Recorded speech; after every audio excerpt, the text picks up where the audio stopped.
Hello and welcome to this new episode of the Discovery series. My name is Galerie Flak and today I will discuss tribal art, of course, but with a twist.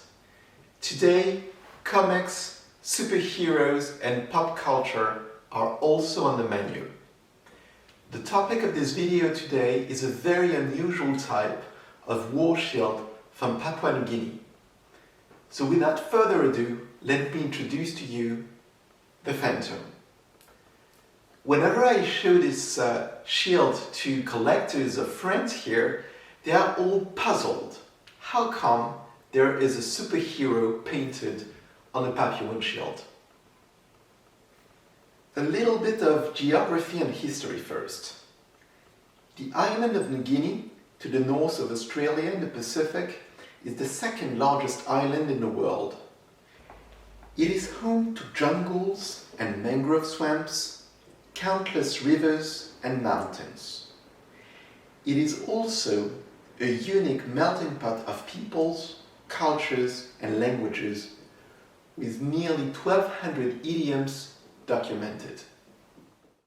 The Highlands are a chain of mountain ranges and valleys in northeastern New Guinea.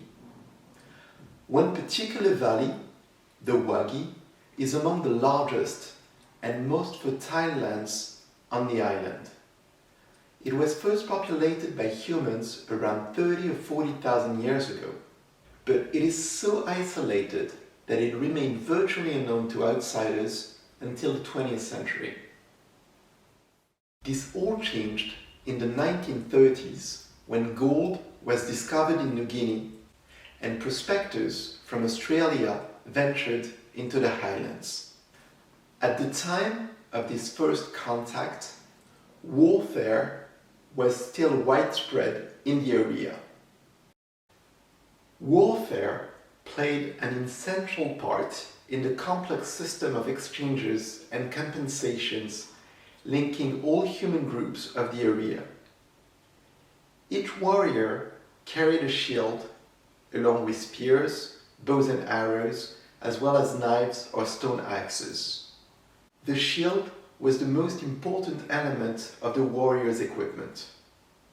It was imbued with a spiritual power and considered to be an extension of the warrior himself. It possessed a life force in direct connection with the ancestors. When warfare was expected, fighters repainted their shields to ensure that the colors shone brilliantly against the sun, to dazzle and threaten the opposing side.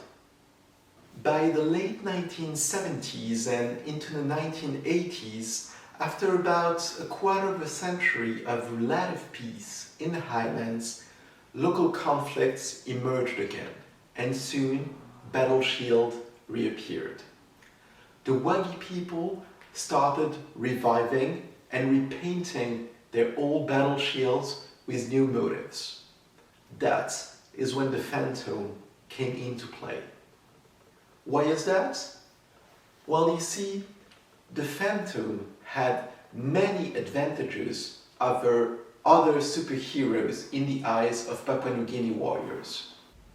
First of all, in the comics, the Phantom is said to come from a long line of warriors. His nickname is the Ghost Who Walks, or the Man Who Cannot Die. He's basically invincible, carries several guns. He also wears a belt or rings with images of the skull of his ancestor. And his hideout is called the Skull Cave. All these notions had deep resonance with Highlanders' beliefs. The Phantom was first published in the US in 1936 and possibly introduced in New Guinea as early as the 1940s by American soldiers fighting in the Pacific. In the 1970s, local newspapers and magazines started publishing comic strips featuring the Phantom in Tok Pisin, the official language of Papua New Guinea. It was an immediate success, and thousands of readers rushed out every week to buy the magazine and discover the Phantom's latest adventure. The Phantom soon became a cult hero, and his image was everywhere in New Guinea, and notably in the Highlands.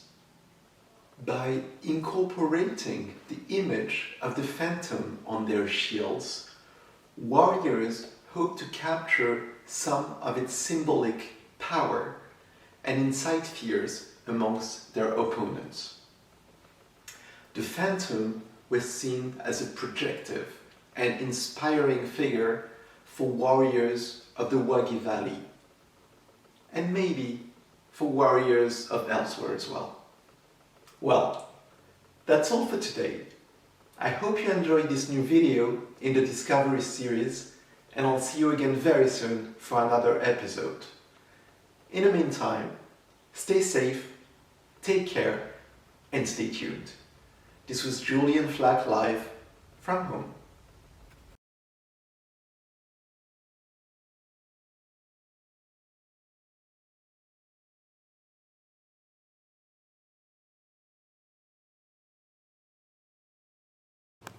Thanks for watching.